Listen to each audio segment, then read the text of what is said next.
Perkenalkan, nama saya Ansa Gufran Maulana, NIM 131200684, jurusan Teknik Mesin 2020, Teknik Bandung. Di sini akan menjelaskan mengenai gear atau roda gigi yang ditunjukkan untuk menuntaskan tugas ujian tengah semester mata kuliah struktur dan sifat material. Nah, di sini merupakan gambar dari roda gigi atau gear.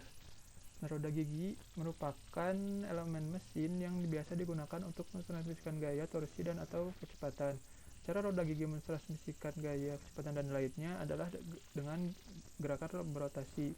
Nah, jadi gaya ditransmisikan lewat gerigi yang ada pada roda gigi, baik ke roda gigi lainnya maupun ke objek lain seperti rantai pada sepeda dan sepeda motor. Nah, tadi merupakan bentuk umum dari roda gigi. Nah, tetapi sebenarnya roda gigi memiliki banyak sekali bentuk dan juga pengaplikasiannya beragam. Nah, di sini merupakan bentuk lain dari roda gigi yang merupakan rack and pinion yang mengubah dari kecepatan rotasi menjadi translasi. Nah, lalu pengaplikasiannya juga bermacam-macam, mulai dari pada jam tangan yang kecil ini hingga yang besar pada turbin. Roda gigi merupakan elemen mesin yang sangat penting, yang apabila mengalami kegagalan saat mentransmisikan gaya, maka alat yang ditempatkan roda gigi akan mengalami kegagalan dan tidak berfungsi. Oleh karena itu, penggunaan material yang digunakan untuk membuat roda gigi sangatlah penting, karena tugas dari roda gigi meskipun banyak sekali jenis pengaplikasian dan bentuknya, tetapi tugasnya tetaplah untuk mentransmisikan. Nah, di sini merupakan material-material yang biasa digunakan untuk membuat roda gigi. Nah, paling banyak adalah gigi dibuat dari baja karbon. Di sini ada dua contoh baja karbon yang sering digunakan untuk pembuatan roda gigi. Yang ini merupakan IC 1040 dan ini merupakan IC 4140 yang memiliki kekuatan yang tinggi tetapi densitas yang tidak terlalu tinggi. Nah, seiring berjalannya zaman, material yang digunakan untuk membuat roda gigi tidak hanya pada baja karbon, tetapi ada yang lainnya juga seperti non-ferrous alloy, powder metalurgi, plastik, bahkan hingga komposit. Pemilihan material ini dipilih berdasarkan kemampuan material untuk menahan gaya agar tidak terjadi failure. Pemilihannya ini disesuaikan dengan fungsi dan juga biaya yang diperlukan untuk membuat alat tersebut. Perlu adanya proses penguatan pada roda gigi. Pada roda gigi, kebanyakan proses penguatan melalui heat treatment atau perlakuan panas. Nah, di sini merupakan contoh proses perlakuan panas yang dilakukan pada roda gigi. Ini merupakan true hardening.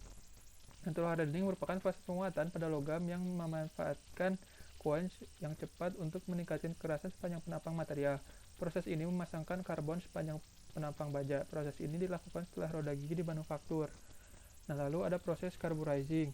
Proses carburizing merupakan proses perlakuan panas yang menghasilkan permukaan tahan terhadap aus, sekaligus mempertahankan ketangguhan dan kekuatan core-nya. Proses ini juga biasa disebut dengan cast hardening. Proses perlakuan panas ini dilakukan pada bagian baja karbon yang rendah dari roda gigi setelah demachining. Lalu ada proses carbon nitriding. Proses carbon nitriding merupakan proses perlakuan panas yang dilakukan pada roda gigi dengan memasukkan secara bersamaan karbon dan nitrogen pada permukaan baja pada temperatur sekitar 800 hingga 880 derajat Celcius. Setelah itu dikeraskan dengan quenching. Karburasi gas pada proses ini lebih rendah daripada karburasi gas normal. Lalu selanjutnya ada proses nitriding. Proses nitriding merupakan proses perlakuan panas mendisfusikan nitrogen ke permukaan logam untuk menghasilkan permukaan yang cast hardened.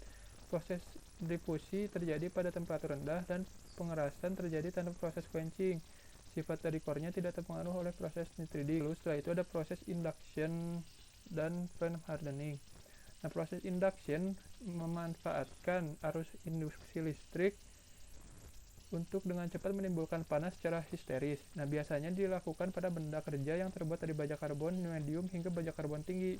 Sedangkan flame hardening memanfaatkan oxy fuel burners untuk memanaskan benda kerja secara konduksi. Nah, kedua proses ini melalui proses quenching setelah pemanasan. Juga biasanya dilanjutkan dengan proses tempering dan atau stress relieving. Perlakuan ini implementasikan pada roda gigi. Sekian dari saya, terima kasih. Mohon maaf apabila banyak kesalahan.